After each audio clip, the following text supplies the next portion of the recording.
Hello बच्चों, कैसे हो? ठीक हो ना? चलो, तो आज मैं लेकर आया हूं केमिकल काइनेटिक्स का नेक्स्ट लेक्चर। और ये जो लेक्चर होगा वो कंप्लीट थ्योरेटिकल होगा। बहुत सारा न्यूमेरिकल बना बना के थक चुका होगा पीछे वाला वीडियो सब में। तो ये जो मेरा 2 वीडियो होगा बैक टू बैक, ये कंप्लीट थ्योरेटिकल होगा। और इसमें जो हम पढ़ने वाले हैं बच्चों, उस टॉपिक का नाम क्या है? Molecularity of reaction. क्या नाम है? Molecularity of reaction. तो हेडिंग लगा लो, मॉलिक्यूलरिटी ऑफ रिएक्शन। स्टार्ट किया जाए। चलिए, तो हमने हेडिंग लगा लिया, आप भी हेडिंग लगा लीजिए, मॉलिक्यूलरिटी ऑफ रिएक्शन। क्या है मॉलिक्यूलरिटी ऑफ रिएक्शन? इसके बारे में आइए आपको समझाते हैं। तो सपोज कीजिए कि हमारे पास एक रिएक्शन है जिसमें 2 रिएक्टेंट है, ए और बी, और ये दोनों रिएक्टेंट मिलकर प्रोडक्ट का फॉर्मेशन करते हैं। तो मॉलिक्यूलरिटी हमें ये बताता है कि कितने मॉलिक्यूल्स ए और कितने मॉलिक्यूल्स बी आपस में कंबाइंड करके ये प्रोडक्ट का फॉर्मेशन किए, वही हमारा क्या हुआ? मॉलिक्यूलरिटी हुआ। यानी नंबर ऑफ मॉलिक्यूल्स या number of atoms that take parts in elementary chemical reaction is called molecularity of reaction. Elementary reaction का मीनिंग हुआ वैसा रिएक्शन जो सिंगल स्टेप में कंप्लीट हो। देखो, हम पूरा जो मॉलिक्यूलरिटी है उसमें 2 तरह के रिएक्शन के बारे में चर्चा करेंगे बार बार। तो पहले ही क्लियर कर लो, एक होता है एलिमेंट्री रिएक्शन और दूसरा होता है कॉम्प्लेक्स रिएक्शन। एलिमेंट्री रिएक्शन का मीनिंग होता है जो सिंगल स्टेप में कंप्लीट हो। यानी कि तुम्हें जहानाबाद से पटना जाना है तो सीधे एकदम बिल्कुल मैप पर देखो कि जहानाबाद से शॉर्टेस्ट डिस्टेंस क्या है पटना का, यानी डायरेक्ट सीधे जहानाबाद से पटना पहुंच जाओ। ये हुआ सिंगल स्टेप। अब पटना जाने का दूसरा भी रूट हो सकता है कि यहां से मान लेते हैं जहानाबाद से तू बिहार शरीफ गया, बिहार शरीफ से नालंदा गया, फिर नालंदा से पटना आया। तो ऐसे भी पटना पहुंचा, लेकिन 3 स्टेप में पहुंचा। पहले तू जहानाबाद से कहां गया? बिहार शरीफ, बिहार शरीफ से कहां गया? नालंदा, नालंदा से कहां पहुंचा? पटना। तो ये सिंगल स्टेप में नहीं हुआ, ये कॉम्प्लेक्स हुआ। और सीधे एक ही बार यहां से एकदम बिल्कुल जो आंख बंद किया और देखा कि हाँ कौन सा डायरेक्शन पटना पहुंच रहा है, उस डायरेक्शन में सीधे चल दिया, पटना पहुंच गया। तो ये हुआ आपका एलिमेंट्री। इसके बारे में हम आगे और चर्चा करेंगे। तो फिलहाल आप समझ गए होंगे कि एलिमेंट्री सिंगल स्टेप में हो और मॉलिक्यूलरिटी जो होगा, सॉरी मॉलिक्यूलरिटी नहीं, कॉम्प्लेक्स जो होगा एक से ज्यादा स्टेप में होगा। अब ये पूरा जो हमारा मॉलिक्यूलरिटी टॉपिक है, इसमें हम जो डिस्कस करेंगे वो सिर्फ एलिमेंट्री रिएक्शन के लिए करेंगे, क्योंकि कॉम्प्लेक्स रिएक्शन के लिए मॉलिक्यूलरिटी का कोई मीनिंग नहीं हो। यानी कि जो आपका मॉलिक्यूलरिटी है वो सिर्फ एलिमेंट्री स्टेप के लिए डिफाइन है, कॉम्प्लेक्स रिएक्शन के लिए मॉलिक्यूलरिटी डिफाइन नहीं है। ये सभी बातों को हम लिखेंगे, लेकिन पहले मॉलिक्यूलरिटी को समझते हुए। तो मॉलिक्यूलरिटी क्या है कि कितना मॉलिक्यूल्स ए और कितना मॉलिक्यूल्स बी आपस में कंबाइंड करके एलिमेंट्री रिएक्शन को कंप्लीट करता है, हम उसी को कहते हैं मॉलिक्यूलरिटी ऑफ रिएक्शन। तो लिख लेंगे द नंबर ऑफ एटम्स या molecules, the number of atom या molecules of reactant, the number of atom or molecules of reactant that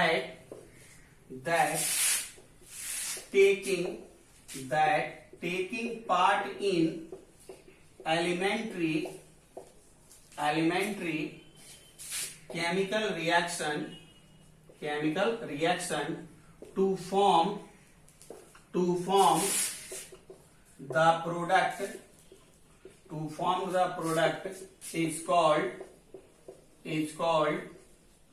molecularity of reaction. चलिए, तो जल्दी से इसको नोट कर लो, फिर हम मिटाते हैं इसको।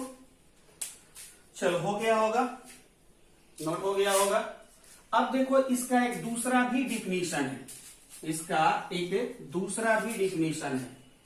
अब देखो, ए का मान लेते हैं कि एक मॉलिक्यूल्स बी के एक मॉलिक्यूल से जब कंबाइंड करता है तो प्रोडक्ट का फॉर्मेशन होता है। लेकिन ये ए का मॉलिक्यूल्स है मान लो, और ये बी का मॉलिक्यूल्स है, लेकिन जब ये दोनों कंबाइंड करेगा तो हम कह रहे हैं प्रोडक्ट बनेगा। लेकिन यूं ही प्रोडक्ट नहीं बन जाएगा, किस तरह से कंबाइंड करेगा, क्या एनर्जी होगा। तो मान लो कि ये दोनों को कंबाइंड करने के समय एनर्जी जो होगा 100 जूल जरूरी है। ये दोनों कंबाइन करके प्रोडक्ट बनाने के लिए एनर्जी कितना चाहिए 100 जूल। और ए का मान लो कि ये पॉइंट जो होगा x है और बी का मान लो कि ये पॉइंट y है।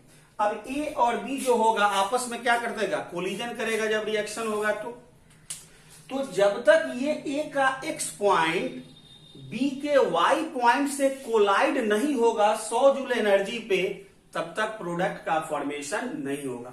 मान लो कि ए का जो x पॉइंट है वो बी के z पॉइंट से कोलाइड होता है, तो प्रोडक्ट का फॉर्मेशन नहीं होगा, क्योंकि कोलिजन जो होगा वो एक निश्चित एनर्जी पे, एक निश्चित एंगल पे होगा, तभी जाकर आपका प्रोडक्ट का फॉर्मेशन होगा। और इस तरह के कोलिजन को हम कहते हैं इफेक्टिव कोलिजन। क्या नाम दिया गया, इफेक्टिव कोलिजन। तो इफेक्टिव कोलिजन का मीनिंग क्या है कि जो रिएक्टेंट मॉलिक्यूल्स हैं वो किसी पार्टिकुलर एंगल पे, वो किसी पार्टिकुलर एनर्जी पे जब कोलाइड करेंगे एक साथ एक दूसरे से, तभी जाकर प्रोडक्ट का फॉर्मेशन होगा। ठीक है, तो उसको भी हम मॉलिक्यूलरिटी ही कहते हैं। और ये बात जो हमें बताया वो कौन बताया, कोलिजन थ्योरी बताया। इसके बारे में भी हम आने वाला समय में डिस्कस करेंगे कि what is the collision theory. लेकिन तत्काल ये समझ में आ गया कि कोलिजन थ्योरी के अनुसार देखें तो रिएक्टेंट मॉलिक्यूल्स आपस में किसी पार्टिकुलर एंगल पे कोलाइड करेंगे, किसी पार्टिकुलर एनर्जी पे कोलिजन करेंगे, तो ही वो रिएक्टेंट से प्रोडक्ट बनेंगे। और जब वो रिएक्टेंट से प्रोडक्ट बनेंगे कोलिजन करके, तो उस तरह के कोलिजन को कहते हैं इफेक्टिव कोलिजन। चलिए, तो मॉलिक्यूलरिटी का एक दूसरा डिफिनीशन जो हो सकता है कि द नंबर ऑफ एटम्स या molecules of reactant collide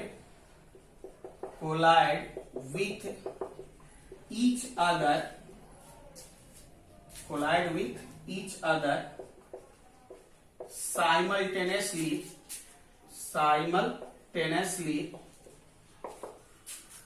effectively is called molecularity of reaction। यानी मॉलिक्यूलरिटी ऑफ रिएक्शन का दो तरह से डिफिनीशन हो गया। एक की द नंबर ऑफ एटम या molecules that taking part in chemical reaction, कौन सा, एलिमेंट्री। और दूसरा की द नंबर ऑफ एटम या molecules that collide effectively and simultaneously is called molecularity of reaction. चलो पहले इसको नोट कर लो, फिर आगे बढ़ते हैं। यहां से हो गया, नोट हो गया। अब यहां पे हम कुछ आपको समझा देते हैं कि सिंगल स्टेप रिएक्शन क्या हुआ और मल्टी स्टेप रिएक्शन क्या हुआ। तो देखो यहाँ पे अगर हम एलिमेंट्री रिएक्शन की बात करें, क्योंकि पहले ये कंसेप्ट क्लियर होना जरूरी है, तो एलिमेंट्री रिएक्शन का मीनिंग होता है सिंगल स्टेप रिएक्शन। अब इसको रिएक्शन को देखकर कैसे पता चलेगा, तो देखो यहाँ पे पहला हम एग्जाम्पल लिए हैं जो सीधे ए से बी बना रहा है, ये हमारा एक एलिमेंट्री है, ये हमारा क्या है, एलिमेंट्री है। और दूसरा रिएक्शन हम ये लिए हैं जिसमें आपको ये ए से बी तो बन रहा है, बट ए से बी बनने का तरीका क्या क्या है इसका, तो पहले ये ए से सी जा रहा है, फिर ये सी से बी जा रहा है। यानी कि देखो यहां भी ए से बी ही बन रहा है और यहां भी जो मेन प्रोडक्ट है वो ए से बी बन रहा है। लेकिन ये रिएक्शन कह रहा है कि ये ए से बी सीधे नहीं बन रहा, पहले ये ए से सी जा रहा है, फिर सी से बी जा रहा है। अब यदि इस दोनों को तुम ऐड करो तो देखो तुम्हें मिलेगा ए से बी, क्योंकि सी इधर भी आएगा और सी इधर भी आएगा, दोनों एक दूसरे को क्या कर देगा, कैंसिल कर देगा। तो इस तरह के रिएक्शन को हम लोग कहते हैं कॉम्प्लेक्स रिएक्शन। इसको क्या कहते हैं, कॉम्प्लेक्स रिएक्शन। कॉम्प्लेक्स रिएक्शन अब समझ में आ गया, जो 2-3 स्टेप में कंप्लीट हो। यानी कि अच्छा, ये जो प्रत्येक स्टेप है इसको एलिमेंट्री कहेंगे। ये हमारा कौन सा स्टेप है, एलिमेंट्री। ये भी हमारा कौन सा स्टेप है, एलिमेंट्री। बात समझ रहे हो। कॉम्प्लेक्स रिएक्शन का जो प्रत्येक स्टेप है उसको हम क्या कहेंगे, एलिमेंट्री स्टेप कहेंगे। और 2-3 एलिमेंट्री स्टेप को जोड़ देने से जो रिएक्शन बनेगा उसे हम कॉम्प्लेक्स रिएक्शन कहेंगे। ठीक है, तो ये सीधे ए से बी बन गया, लेकिन ये ए से बी बनने के लिए दो स्टेप लिया, पहले ए से सी गया, फिर सी से बी गया, और फिर जब हम इस दोनों स्टेप को मिलाए तो हमारा फाइनल जो रिएक्शन था वो आ गया। तो ये कॉम्प्लेक्स हुआ और ये हमारे लिए क्या हुआ, एलिमेंट्री हुआ। चलो नोट करो ये जल्दी। अब इसके बारे में और भी डिटेल्स में आएंगे, लेकिन मेरा भी टारगेट है सिर्फ मॉलिक्यूलरिटी। चलो ठीक है, नोट हो गया होगा। अब इसके बाद क्या है, तो देखो यहाँ पे कुछ जरूरी चीज आपको समझना होगा, और वो जरूरी चीज क्या है, तो देखो पहला पॉइंट ये है कि जो हमारा एलिमेंट्री है यानी कि जो मॉलिक्यूलरिटी है उसके बारे में, कि molecularity of reaction is only defined for elementary reaction but do not define for complex reaction। Elementary reaction का हम मॉलिक्यूलरिटी निकाल सकते हैं, लेकिन कॉम्प्लेक्स रिएक्शन का मॉलिक्यूलरिटी नहीं निकाल सकते हैं। हाँ, लेकिन कॉम्प्लेक्स रिएक्शन का जो प्रत्येक स्टेप है जिसको हम एलिमेंट्री कह रहे हैं उसका हम निकाल सकते हैं। जैसे मान लो कि कोई कॉम्प्लेक्स रिएक्शन 3 स्टेप में कंप्लीट होता है, तो उस प्रत्येक स्टेप का हम निकाल सकते हैं मॉलिक्यूलरिटी, लेकिन तीनों स्टेप को मिला देने के बाद जो रिएक्शन बनेगा, जो कॉम्प्लेक्स हो जाएगा, उसका मॉलिक्यूलरिटी डिफाइन नहीं है, उसका मॉलिक्यूलरिटी निकाला नहीं जाता है। ठीक है, उसके बाद दूसरी बात यहां पर यह है कि molecularity is always positive integer. अब देखो, मॉलिक्यूलरिटी यानी कि मोल्स यानी कि मॉलिक्यूल, तो मोल मॉलिक्यूल्स या मास निगेटिव नहीं होगा, जीरो नहीं होगा, ये तो तुम समझ रहे हो। किसी भी चीज का मास, मोल या मॉलिक्यूल्स जीरो या निगेटिव नहीं होगा। अब बचा पॉजिटिव, तो पॉजिटिव इंटीजर होगा कि फ्रैक्शन होगा। तो यहां जो मॉलिक्यूलरिटी की हम बात कर रहे हैं वो हमेशा पॉजिटिव इंटीजर होगा। अगर तुमने कहीं पे मॉलिक्यूलरिटी निकाला और वो पॉजिटिव फ्रैक्शन मिल गया तो वो मॉलिक्यूलरिटी गलत है, क्योंकि मॉलिक्यूलरिटी है क्या, तो द नंबर ऑफ एटम या molecules taking part in effective collision या taking part in reaction is molecularity. इसका मतलब ये हुआ कि मॉलिक्यूलरिटी मॉलिक्यूल्स है, और मॉलिक्यूल्स या एटम को आप फ्रैक्शनाइज नहीं कर सकते हैं, क्योंकि ये सब्सटेंस का स्मॉलेस्ट यूनिट है, ये आप 11 से पढ़ते आ रहे हैं। इसलिए मॉलिक्यूलरिटी हमेशा पॉजिटिव इंटीजर होगा। ठीक है, उसके बाद मॉलिक्यूलरिटी जो होगा वो मैक्सिमम कहां तक हो सकता है, 3 तक। मॉलिक्यूलरिटी 3 से ज्यादा नहीं होगा। उसके बाद मॉलिक्यूलरिटी अगर आपका 1 आ गया तो इसे कहना यूनिमॉलिक्यूलर, यानी कि वैसा रिएक्शन जिसका मॉलिक्यूलरिटी 1 है हम उसको कहेंगे यूनिमॉलिक्यूलर। आप कई बार पढ़े होंगे या सुने होंगे इस चीज को। अगर मान लीजिए कि मॉलिक्यूलरिटी 2 आ गया तो हम इसे कहेंगे बाईमॉलिक्यूलर, यानी कि ऐसा कोई रिएक्शन जिसका मॉलिक्यूलरिटी 2 है उस रिएक्शन को कह सकते हैं बाईमॉलिक्यूलर। और उसी तरह से अगर मॉलिक्यूलरिटी मान लीजिए कहीं पे 3 आ गया तो उसको हम कहेंगे ट्राईमॉलिक्यूलर। तो आप पहले इन बातों को नोट करें, फिर यहां से हम आगे बढ़ते हैं। चलिए जल्दी से नोट कर लीजिए, फिर फटाफट आगे बढ़ते हैं यहां से।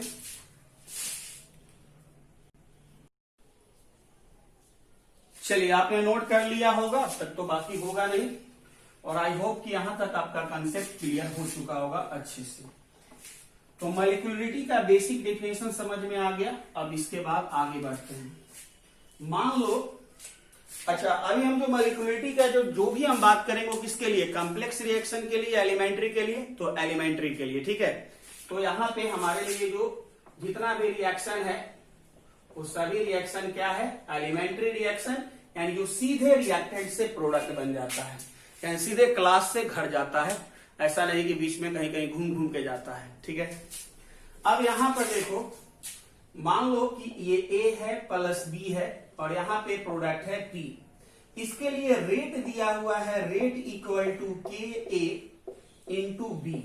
अच्छा, rate of reaction experimental concept है कि थ्योरेटिकल कंसेप्ट? तो rate of reaction is the experimental concept, यानी थ्योरेटिकली हम देखकर रेट ऑफ रिएक्शन नहीं लिख सकते हैं।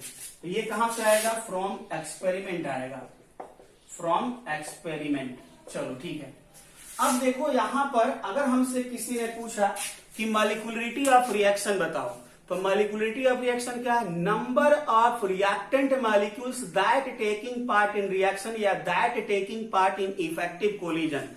तो देखो यहां पे ये जो कोफिशिएंट है वही इसका नंबर ऑफ मॉलिक्यूल्स है। यहां पर कोफिशिएंट 1 है, यानी कि ये एक मॉलिक्यूल इसका पार्टिसिपेट किया और इसका भी एक मॉलिक्यूल। तो यहां से अगर हम मॉलिक्यूलरिटी लिखें तो देखो एक मॉलिक्यूल सी और एक मॉलिक्यूल सी, यानी 1 + 1 कितना हो गया? 2। और मॉलिक्यूलरिटी 2 हुआ तो हम इसे कहेंगे बाई मॉलिक्यूलर रिएक्शन। ठीक है। अगर हम इसका कहें कि ऑर्डर ऑफ रिएक्शन जरा बता दीजिए, तो ऑर्डर ऑफ रिएक्शन याद है आपको? रेट लॉ में रिएक्टेंट के कॉन्सेंट्रेशन का जो पावर होता है हम उसे ऑर्डर ऑफ रिएक्शन कहते हैं। तो यही रेट लॉ है। पावर यहां 1 है, यहां भी 1 है, तो ऑर्डर ऑफ रिएक्शन हो गया 1 + 1 यानी कि 2। अब देखो यहां पे कोइंसिडेंटली हो क्या रहा है कि जो मॉलिक्यूलरिटी है वो ऑर्डर के बराबर है, यानी कि जो कोफिशिएंट है वो ऑर्डर ऑफ रिएक्शन के बराबर है। और इसके पहले हम आपको क्या कहे थे कि जो आपका रिएक्टेंट मॉलिक्यूल्स का कोफिशिएंट है और जो ऑर्डर ऑफ रिएक्शन है उसमें कोई भी सिंपल रिलेशन नहीं है। वो बराबर हो भी सकता है, बराबर नहीं भी हो सकता है। लेकिन बच्चों एलिमेंट्री रिएक्शन में 99% सिर्फ 1% जो होगा आपको चेंज मिलेगा। 99% टाइम ये पाया जाएगा कि जो ऑर्डर ऑफ रिएक्शन है वही मॉलिक्यूलरिटी ऑफ रिएक्शन है, यानी कि जो कोफिशिएंट ऑफ रिएक्टेंट है वही ऑर्डर ऑफ रिएक्शन है। बात समझ में आया? अब कब चेंज होगा इसके बारे में भी हम देखेंगे, लेकिन फिलहाल ये दोनों क्या है? सेम है। मान लीजिए कि हम कहीं पे ये दिए कि A + 2B प्रोडक्ट है P, और यहां पर रेट कहीं पे लिखा हुआ मिल जाएगा, ये रेट KA B का स्क्वायर। ये कहां से आएगा? From experiment, from experiment. ये मत सोच लो कि हम इसको देखकर लिख दिए कि यहाँ A का कोफिशिएंट 1 है तो पावर 1 दिए, यहाँ 2 है तो पावर 2 दिए। नहीं नहीं, बिल्कुल नहीं। हम एक्सपेरिमेंटली देखें कि ये जो रेट है वो A के पावर 1 और B 2 के पावर से वैरी कर रहा, तब हम इस तरह से लिखे। अब यहां पर अगर हमसे कहा जाए मॉलिक्यूलरिटी ऑफ रिएक्शन बता दो, मॉलिक्यूलरिटी, तो मॉलिक्यूलरिटी कितना? मॉलिक्यूलरिटी क्या है? Number of molecules that take part in chemical reaction. तो A का एक मॉलिक्यूल्स और B का 2 मॉलिक्यूल्स, यानी यहाँ जो कोफिशिएंट है वही मॉलिक्यूलरिटी हम कह रहे हैं। तो 1 + 2 कितना हो गया? 3। ऑर्डर ऑफ रिएक्शन, तो order of reaction rate law में रिएक्टेंट के कॉन्सेंट्रेशन का पावर होता है। तो A का पावर 1, B का पावर 2, 2 + 1 कितना हो गया? 3। यहां भी आपने क्या देखा कि जो ऑर्डर ऑफ रिएक्शन है वही इक्वल है किसके? मॉलिक्यूलरिटी ऑफ रिएक्शन के। फिलहाल नोट कीजिए इसको जल्दी से, फिर आगे बढ़ते हैं।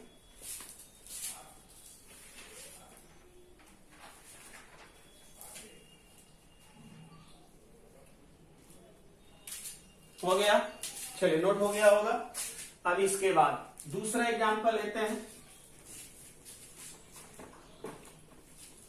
देखो अब यहां पे जैसे मान लो कि कहीं पे दिया है NH4 NO2, ये टूट कर बना लिया 2N2 प्लस, सॉरी 2N2 नहीं बनाएगा, एक 2 नाइट्रोजन है, N2 + 2H2O। रिएक्शन बैलेंस है, चेक कर लो। 4 हाइड्रोजन 2 ऑक्सीजन। ठीक है। इसका जो रेट दिया गया है वो दिया गया है rate equal to K NH4 NO2। ठीक है। और रेट हमेशा कहां से आता है? एक्सपेरिमेंट से आता है। ये अपने से नहीं लिख सकते हैं, एक्सपेरिमेंट से। ये मत सोचो कि यहाँ कोफिशिएंट है तो यहाँ पावर 1 दे दिया, नहीं, बिल्कुल नहीं। ये एक्सपेरिमेंटली ही आया, इस तरह का रेट होगा। अब यहां से अगर हमसे कहा जाए मॉलिक्यूलरिटी, यहां से कहा जाए मॉलिक्यूलरिटी, तो मॉलिक्यूलरिटी यहाँ कोफिशिएंट कितना है? 1, तो मॉलिक्यूलरिटी 1। ऑर्डर ऑफ रिएक्शन, तो ऑर्डर ऑफ रिएक्शन पावर होगा रिएक्टेंट का 1। यहां भी जो ऑर्डर ऑफ रिएक्शन है वो इक्वल है किसके? Molecularity of reaction. तो ये भी एक हमारा क्या है? Elementary reaction. चलो ठीक है। हाँ, मॉलिक्यूलरिटी 1 है तो ये कौन सा रिएक्शन कहलाएगा? यूनिमॉलिक्यूलर रिएक्शन कहलाएगा। ठीक है, चलो दूसरा एग्जांपल मान लेते हैं। दिया हुआ है 2HiH2 प्लस I2 और यहां पर रेट दे रखा है, रेट इक्वल टू के HI का स्क्वायर, और ये कहां से आया? फ्रॉम एक्सपेरिमेंट से आया। तो ये मत सोच लेना कि यहाँ कोफिशिएंट 2 है तो हम उठाकर यहाँ डाल दिए पावर 2, नहीं, बिल्कुल नहीं। ये हमेशा कहां से आया? एक्सपेरिमेंट से। अब यहां से अगर हमसे कोई कहे कि मॉलिक्यूलरिटी क्या है, तो मॉलिक्यूलरिटी क्या है? रिएक्टेंट कितने मॉलिक्यूल्स पार्टिसिपेट कर रहा है, तो कितना मॉलिक्यूल्स दिखाई दे रहा है? 2, तो 2। ऑर्डर क्या है? तो ऑर्डर ऑफ रिएक्शन क्या है?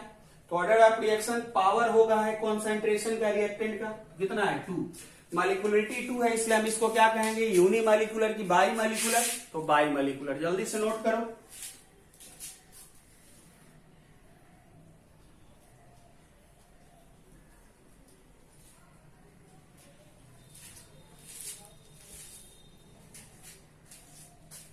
हो गया होगा, नोट हो गया होगा, कंप्लीट हो गया।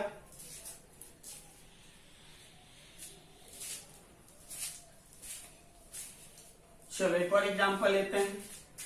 अगला एग्जांपल है हमारे पास, मान लो 2NO प्लस O2, ये प्रोडक्ट दे रहा है 2NO2। रिएक्शन चेक करो, बैलेंस है कि नहीं?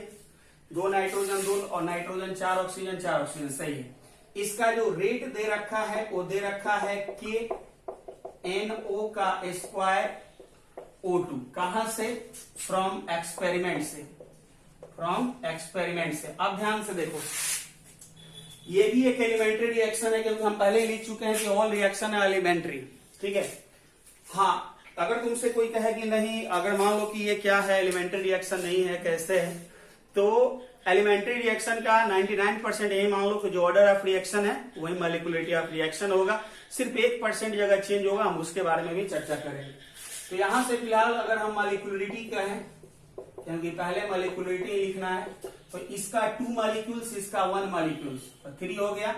और ऑर्डर ऑफ रिएक्शन अगर कहें, ऑर्डर ऑफ रिएक्शन, इसका पावर 2, इसका पावर 1, कितना हो गया? 3 हो गया। तो ये भी हमारा हो गया एलिमेंट्री रिएक्शन का मॉलिक्यूलरिटी और ऑर्डर ऑफ रिएक्शन। नोट करो जल्दी से, थोड़ा इंक डाल रहे हैं हम।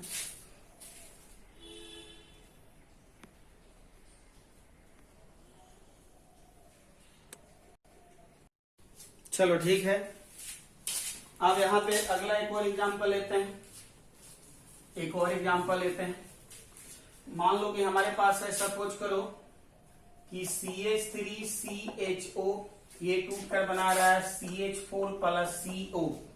इसका रेट लिखा गया है, rate equal to K CH3CHO का पावर 3/2। ठीक है, और ये कहां से आया है? एक्सपेरिमेंट से, फ्रॉम एक्सपेरिमेंट, फ्रॉम एक्सपेरिमेंट। अब जरा यहां ध्यान से देखो, यहां पर अगर हमसे कहा जाए कि मॉलिक्यूलरिटी बताओ, तो मॉलिक्यूलरिटी हम क्या लिखेंगे?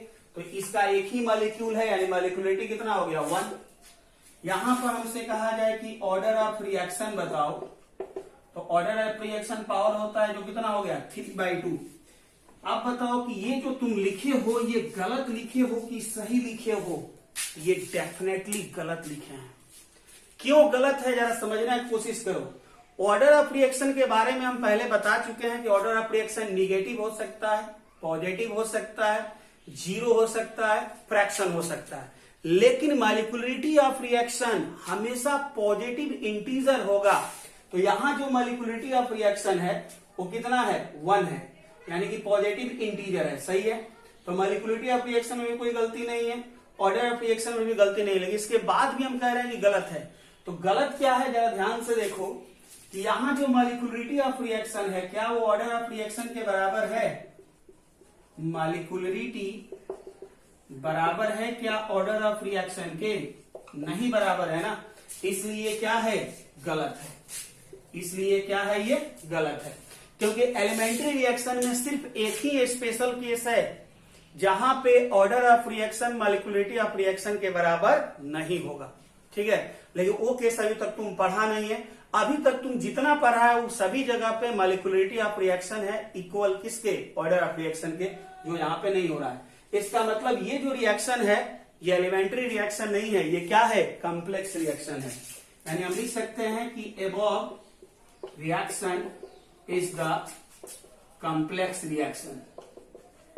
ये रिएक्शन हमारा क्या है, कॉम्प्लेक्स रिएक्शन है। चलो नोट करो जल्दी से, फिर हम तुरंत आते हैं कि कब जो होगा order of reaction molecularity of reaction के बराबर नहीं होगा, फिर भी वो एलिमेंट्री रिएक्शन होगा। चलो हो गया, अब आते हैं उस टॉपिक पे। तो चलो पहले हम आपको एक टॉपिक से मिलाते हैं, फिर वहां पे आते हैं, क्योंकि उसके बाद ही ये आपका क्लियर हो पाएगा। चलो आइए देखते हैं। एक रिएक्शन होता है जिसको हम कहते हैं सूडो फर्स्ट ऑर्डर रिएक्शन। क्या होता है, pseudo first order reaction. Pseudo का मतलब झूठा, यानी बहुत बड़ा फेकू होता है, ठीक है ना। कहने का मीनिंग ये है कि ये शो करेगा कि हमारे पास बहुत पैसा है, लेकिन हकीकत में इसके पास नहीं रहेगा। ये शो करेगा कि हमारे पास होगा 10 लाख रुपया, लेकिन चेक करने के बाद इसके पास 1000 रुपया भी नहीं मिलेगा। वैसे रिएक्शन को हम कहते हैं सूडो फर्स्ट ऑर्डर रिएक्शन। लेकिन पैसे से रिएक्शन का क्या लेना देना है, तो आइए समझाते हैं। पहले डिफिनेशन लिख लो, क्योंकि बोर्ड एग्जाम में तो डिफिनेशन पूछेगा ही और एग्जाम्पल, फिर हम इस पे आते हैं समझने के लिए। पहले डिफिनेशन लिख लो। सच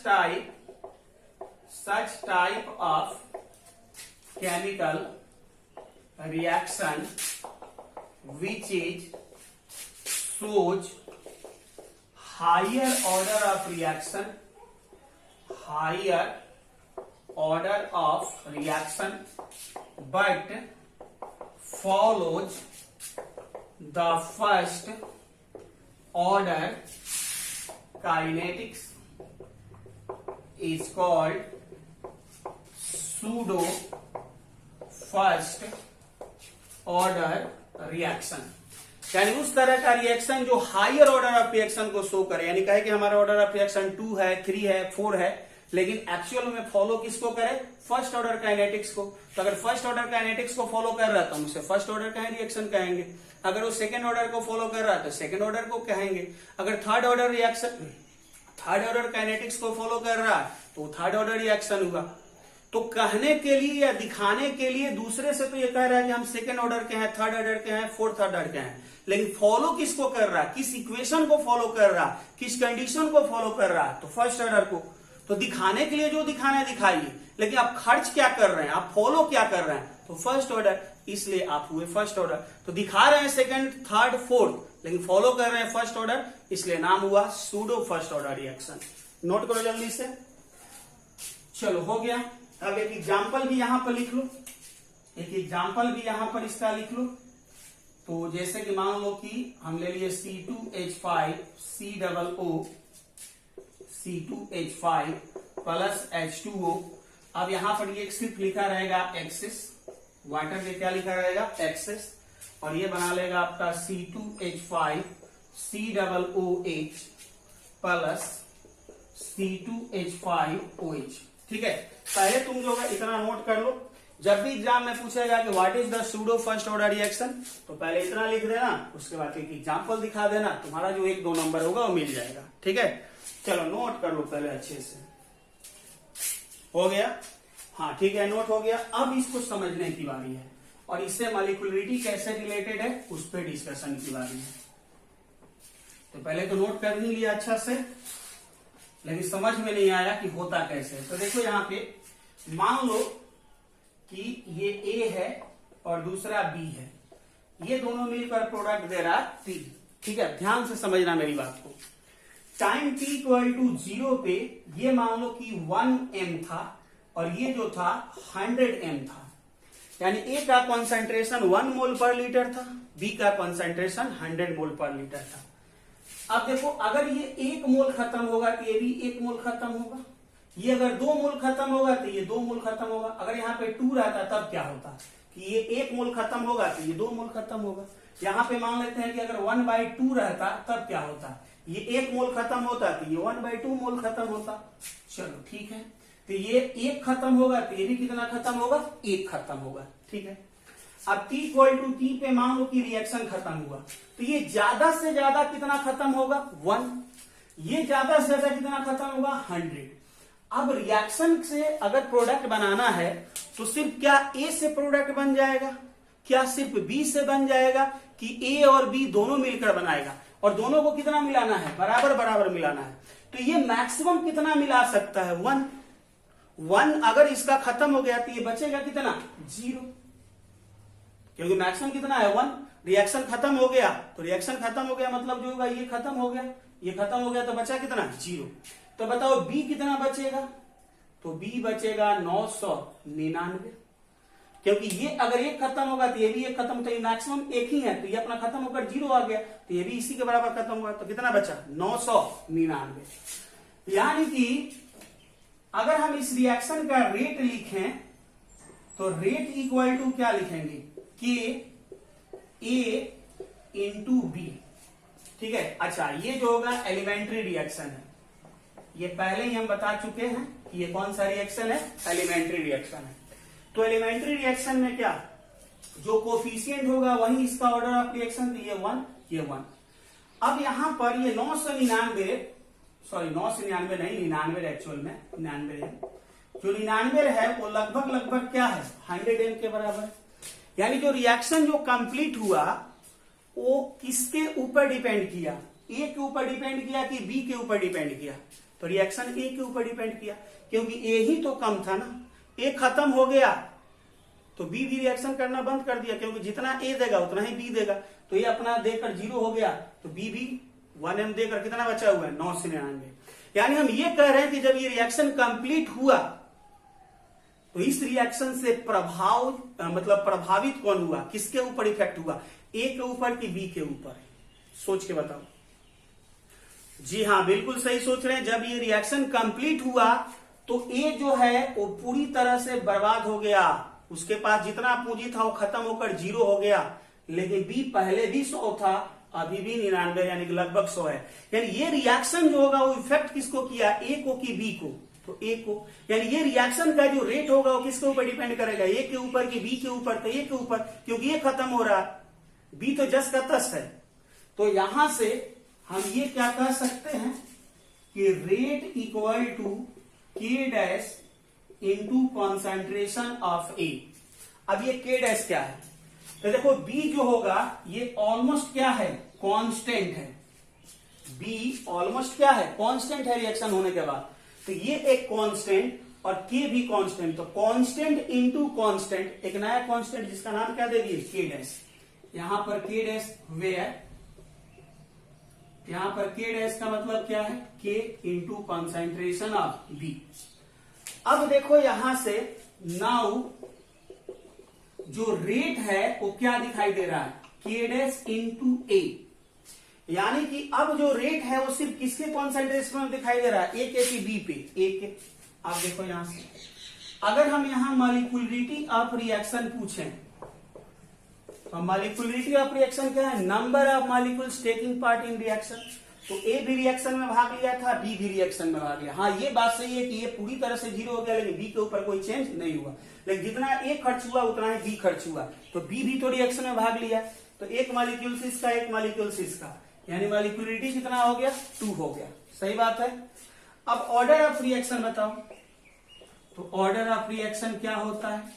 रेट लॉ में रिएक्टेंट के पावर होता है, तो रेट यही है ना फाइनल, रिएक्टेंट सिर्फ एक ही है ये, तो ऑर्डर ऑफ रिएक्शन क्या है? 1। यानी यहां पर जो मॉलिक्यूलरिटी ऑफ रिएक्शन है वो ऑर्डर ऑफ रिएक्शन में नहीं हुआ। ठीक है। अच्छा, ये केस कौन सा होता है? तो जब भी देखो यहां पे नोट करके पॉइंट लिख देते हैं, in case of elementary reaction, in case of elementary reaction when solvent is water, जहां पर भी तुम्हें सॉल्वेंट क्या दिखाई दे? वाटर दिखाई दे, वेयर जो ऑर्डर है वो बराबर होगा किसके? या जो आपका मॉलिक्यूलरिटी है, जो मॉलिक्यूलरिटी है वो किसके बराबर होगा? तो 1 प्लस ऑर्डर के। यही सिर्फ एक आपको डिफरेंट केस मिला एलिमेंट्री रिएक्शन में। क्या डिफरेंट केस मिला?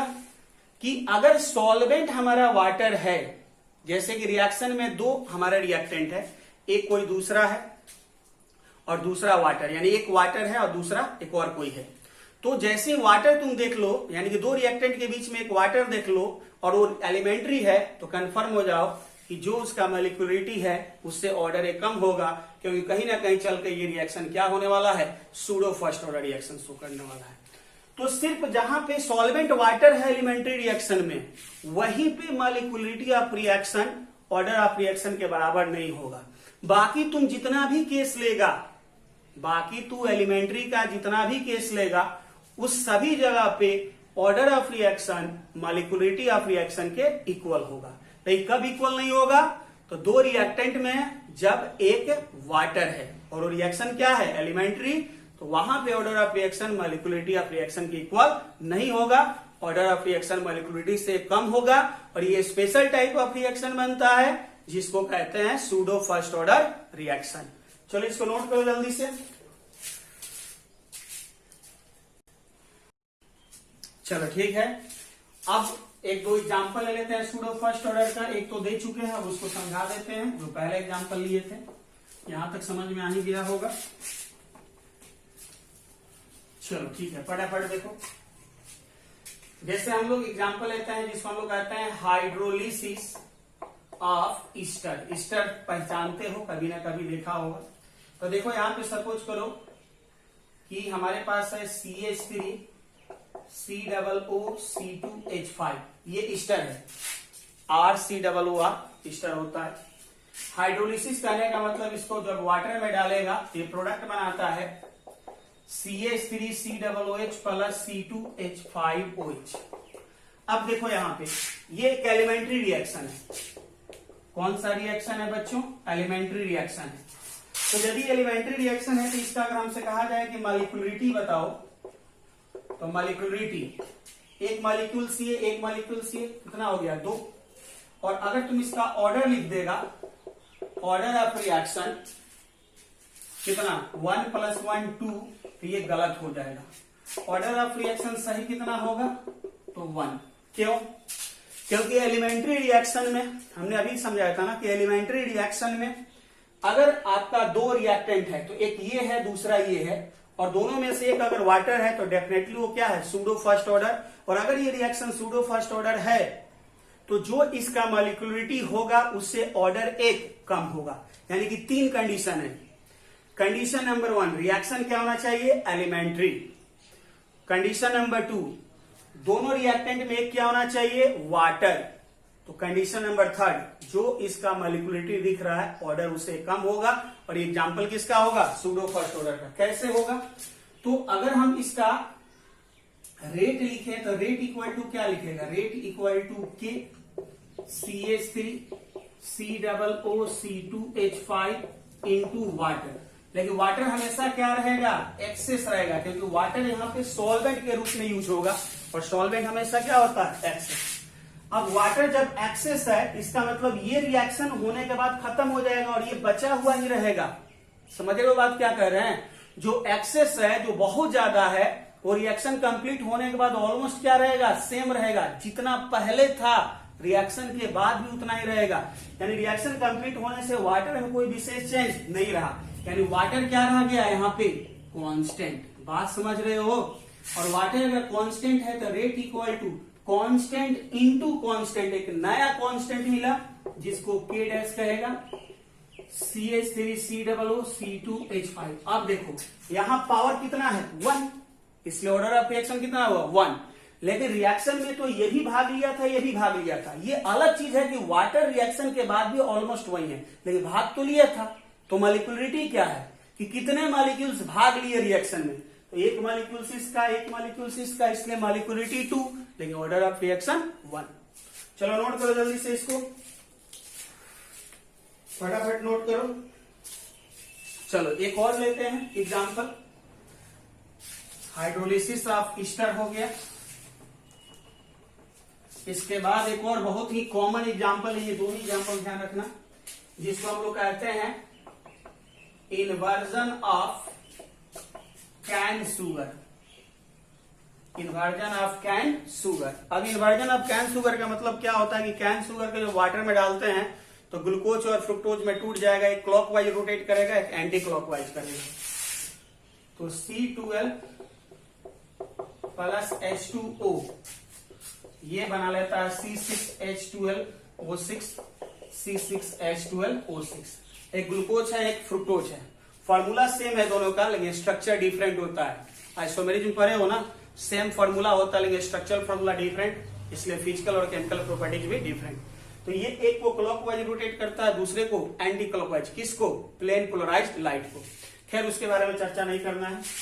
तो कैन शुगर को वाटर में डाले तो ये जो होगा एक क्लॉकवाइज घुमाएगा लाइट को, और ये क्या घुमाएगा? Anti clockwise. अब यहां पर वाटर देखो, अच्छा ये रिएक्शन के बारे में भी पता होना चाहिए कि ये कौन सा रिएक्शन है? एलिमेंट्री है। क्या है? एलिमेंट्री है। अब ध्यान से देखो, दो रिएक्टेंट है, रिएक्शन क्या है? एलिमेंट्री, लेकिन यहाँ पे सॉल्वेंट क्या है? वाटर, और वाटर हमेशा क्या होगा? एक्सेस होगा।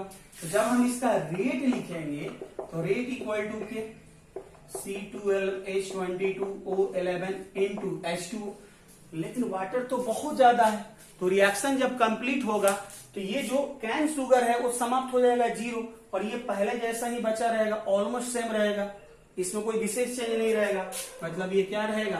कांस्टेंट रहेगा।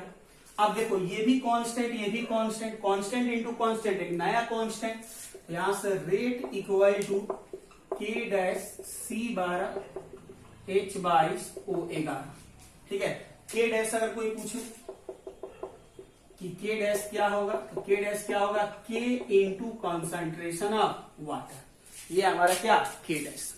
अब यहां से अगर हमसे कहे कि मॉलिक्यूलरिटी बताओ, तो मॉलिक्यूलरिटी क्या होगा? कि number of molecules taking part in reaction. तो एक मॉलिक्यूल इसका, एक मॉलिक्यूल इसका, था मॉलिक्यूलरिटी 2। ऑर्डर बताओ, तो ऑर्डर ऑफ रिएक्शन, तो ऑर्डर ऑफ रिएक्शन यही है रेट लॉ फाइनल, जिसका पावर कितना है? 1। क्लियर हो गया बात? तो अब आप समझ चुके होंगे कि सिर्फ सूडो फर्स्ट ऑर्डर रिएक्शन को छोड़ दें तो बाकी जितने भी एलिमेंट्री रिएक्शन हैं उन सभी का मॉलिक्यूलरिटी ऑफ रिएक्शन इक्वल होता है किसके? ऑर्डर ऑफ रिएक्शन के। चलिए एक और वीडियो मिलेगा कम से कम 1 घंटे का, जो कॉम्प्लेक्स के बारे में आपको बताएगा कि कॉम्प्लेक्स रिएक्शन में मॉलिक्यूलरिटी ऑफ रिएक्शन कैसे डिफाइन करते हैं। तो पढ़ाई करते रहें। All the best.